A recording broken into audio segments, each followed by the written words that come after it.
If you can't cycle further than 50 miles and you're doing a Ride London 100, then stick around because in today's video, I'm going to share with you my tips that have allowed me to cycle 100 kilometers each week for fun. And this year I'll be doing my third Ride London 100.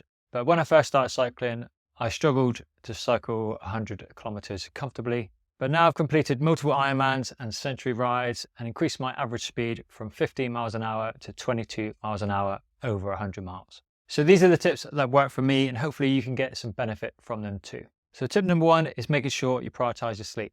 I get at least 8 to 9 hours of sleep every night and prioritize that above everything else. I don't stay up late watching Netflix just because I want to get one more episode in of my favorite show. If my show is going to be running quite late, for example, it's going to be going into my scheduled bedtime, then I'll be switching the program off and saving it for another day. So I plan to be in bed around 8:30 most evenings, and that means I need to switch off from technology an hour before bed, which normally equates to around 7:30. So if I'm watching anything, it might be only a short piece of a show during the week, and maybe at weekends I have a bit more time to watch an afternoon movie. But if a program or a show is going to enter into my sleeping schedule, then I make sure I cut it halfway through or save it for another day. Because without sleep, your muscles aren't going to recover as efficiently. You're going to be tired the next day when it comes to your training.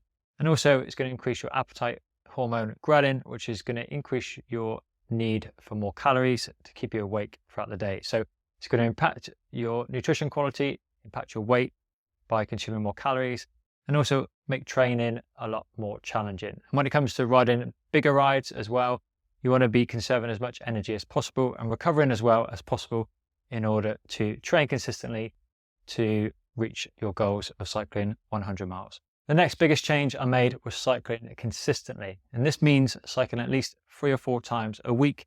This might be on the turbo trainer for an hour or two, but this is not me being a weekend warrior. When I first started riding, that was all I used to do was weekends and struggled to see any progress in my ability. But when I started cycling consistently, that just meant 1 hour in the morning on the turbo trainer, whether a threshold session, a VO2 max session, or an easy recovery session, I'm doing something consistently that is allowing me to accumulate more miles on my legs over the course of a week. So over the course of a week, instead of doing 100 miles once at the weekend, I'm doing over 100 miles quite consistently, week in, week out. And that has a compound effect in terms of your fitness. You're going to see a progression steadily throughout the weeks and months and years. And that will help you reach your goals quicker, be more consistent, and give you a baseline of fitness that's going to allow you to do these 100-mile rides a lot easier in the years to come, without thinking you've got a big mountain to climb in order to train for that event at that particular time. The next considerable change I made was make sure I'm training at least once or twice a week in the gym, be twice a week in the winter and once a week in the summer as I get back out on the bike a bit more during the sunnier days. But weight training is really essential in reducing injury, helping improving my muscle efficiency, and helping to maintain more lean body mass in my body composition as opposed to fat mass. And as we get older, especially over the age of 40, we tend to lose about 1% of muscle per year. So weight training is paramount, not just for cycling, but for my long-term health.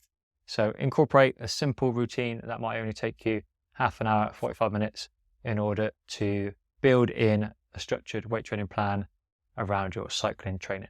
And lastly, one of the biggest changes I made was tracking my heart rate with a heart rate monitor. So this has allowed me to really dive in a lot deeper in terms of my recovery, my fatigue, my fitness progression, and to make sure I was hitting top form on the days that I'm aiming for. And you can do this through apps like Training Peaks, where you can monitor your stress score over the course of a week and build up toward your long-term goal to make sure you're fresh and on top form on the day. And also it allows you to monitor your training to make sure that you're not overtraining or in danger of overtraining, which then can put you a few steps back if you have to take a week off or two because you've been pushing too hard for too long. So definitely invest in a heart rate monitor. They're very affordable and they hook up to your Garmin and very comfortable to wear when riding. And this will allow you to be more conscious of your training to make sure that your heart rate is in a zone 2 when you're doing a zone 2 session, for example, or making sure it's recovered well at the end of a session and also to monitor your fatigue during sessions. So if your heart rate's not going up during harder efforts after a period of training quite hard for a number of weeks, might be a sign that you're overtraining. So it's a good way of indicating how your body is adapting to the exercise, how you're recovering from the exercise, and making sure you're on top form when the day comes. And lastly, but not least, just make sure when you're training for these longer rides and 100-mile sportifs like Ride London 100, that when you get out on your longer rides, just make sure you smile and have a good time and enjoy being out in the countryside. And during events like Ride London 100, they can be quite competitive at times, but remember, they are just a charity event. So just make sure you enjoy it, stay safe, look out for other riders on the road as well as yourself, and I'm sure you have a great time. So let me know in the comments below if you're doing Ride London 100 this year. And if you like this video and you've stayed to the end, don't forget to like and subscribe, and we'll see you in the next one.